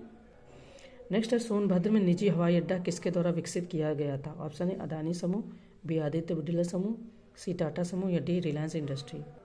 कह रहे हैं कि आदित्य बिरला समूह ने सोनभद्र म्योरपुर में एक निजी हवाई अड्डा विकसित किया, तो इसलिए आपका विकल्प भी सही है यहाँ पर, आदित्य बिरला ग्रुप। ठीक है, चलिए आगे बढ़ते हैं, नेक्स्ट क्वेश्चन देखते हैं। नेक्स्ट है कि कीथम झील को पक्षी अभ्यारण्य कब घोषित किया गया था? ऑप्शन ए 1989, बी 1991, सी 1993 या डी 1995। ठीक है, मार्च 1991 में यूपी वन विभाग द्वारा कीथम झील को पक्षी अभ्यारण्य घोषित किया गया था, तो आपका विकल्प बी यहाँ पर सही है, 1991। ठीक है, चलिए आगे बढ़ते हैं। नेक्स्ट है भारत का सबसे लंबा जल मार्ग है। ऑप्शन ए प्रयागराज से हल्दिया तक, बी काकीनाडा से पुडुचेरी तक, सी कोल्लम से कोट्टापुरम तक या डी सदिया से धुबरी तक। ठीक है, भारत के बारे में बात हो रही है तो फिर सारे राज्य आ जाएंगे। तो भारत का सबसे लंबा जलमार्ग की बात करें तो राष्ट्रीय जलमार्ग 1 यानी कि गंगा भागीरथी हुगली नदी प्रणाली प्रयागराज से हल्दिया तक लंबा है, तो इसलिए आपका ऑप्शन ए यहाँ पर सही है, प्रयागराज से हल्दिया तक। ठीक है, चलें आगे बढ़ते हैं। नेक्स्ट है कि पूर्वांचल एक्सप्रेसवे के संदर्भ में निम्नलिखित कथनों पर विचार कीजिए। ऑप्शन ए यह लखनऊ जिले के चांदसराय गांव से शुरू होती है और गाजीपुर के हैदरिया गांव में समाप्त होती है। ठीक है, पूर्वांचल एक्सप्रेस की बात हो रही है। सेकेंड है कि यह एक ग्रीन फील्ड एक्सप्रेसवे है, तो नीचे दिए गए कोड का उपयोग कर सही उत्तर चुनिए। ऑप्शन ए न तो फर्स्ट ना ही सेकेंड, बी फर्स्ट और सेकेंड दोनों, सी केवल फर्स्ट या डी केवल सेकेंड। ठीक है, पूर्वांचल एक्सप्रेसवे की बात हो रही है तो देख लेते हैं।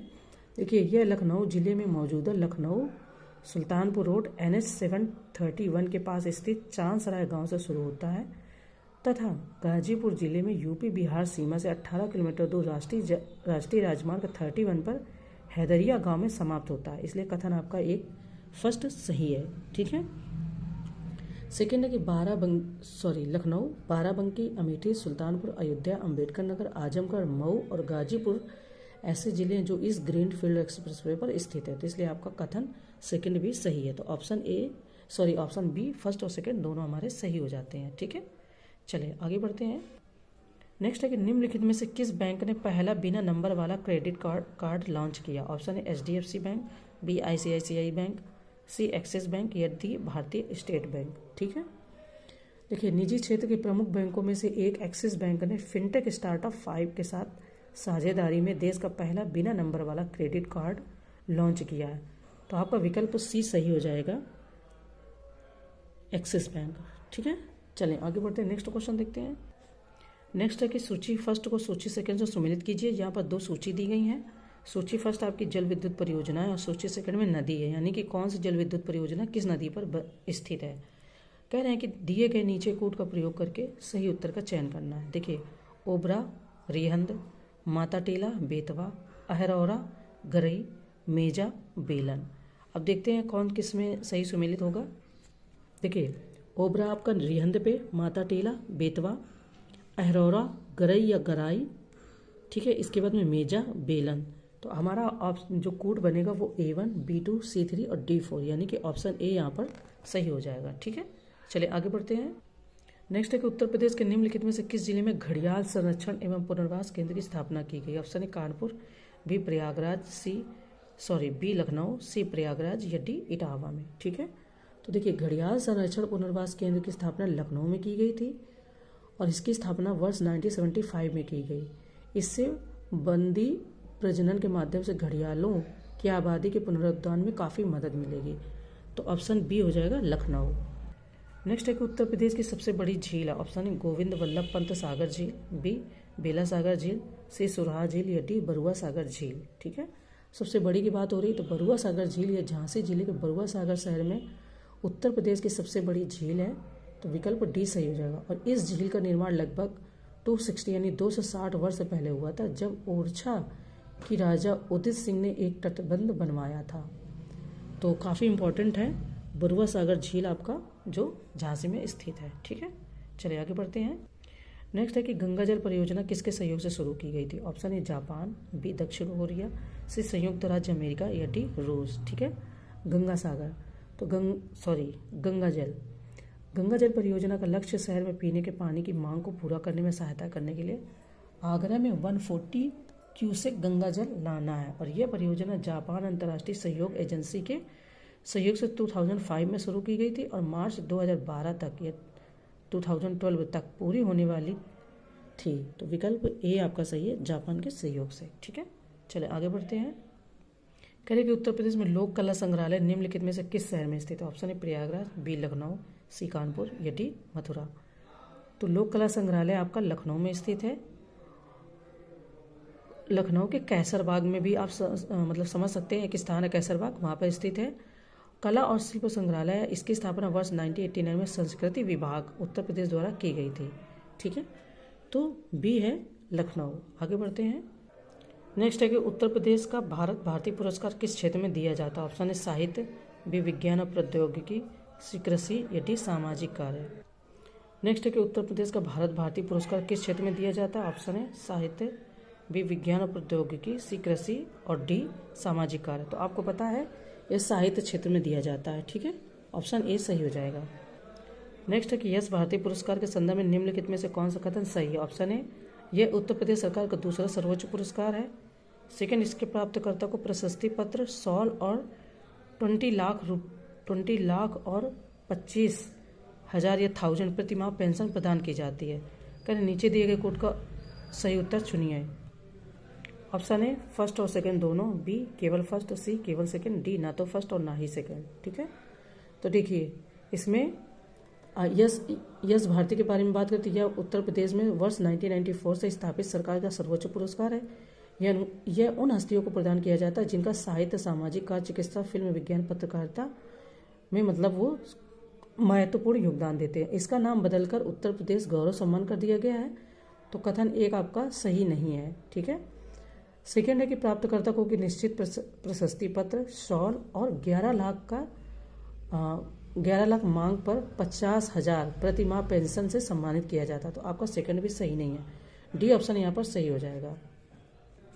नेक्स्ट है कि निम्नलिखित में से कौन उत्तर प्रदेश ललित कला अकादमी के पहले अध्यक्ष थे? Option A doctor Sampurnanand, B doctor Chandrashekhar Kambar, C Mukesh K Mishra या डी श्री जयवीर सिंह। तो देखिए इसके जो प्रथम अध्यक्ष की बात होगी तो डॉक्टर संपूर्णानंद उत्तर प्रदेश, इसके मुख्यमंत्री उत्तर प्रदेश इसके प्रथम अध्यक्ष थे। तो आपका विकल्प ए सही है, डॉक्टर संपूर्णानंद। ठीक है, चलिए हमारी टेस्ट सीरीज कंप्लीट हुई, हम अब दूसरी टेस्ट सीरीज देखेंगे। तब तक आप इसको अच्छे से ट्राई कीजिए, अपनी प्रैक्टिस कीजिए और अपनी चीज़ों को और क्लियर कीजिए। ठीक है, थैंक यू।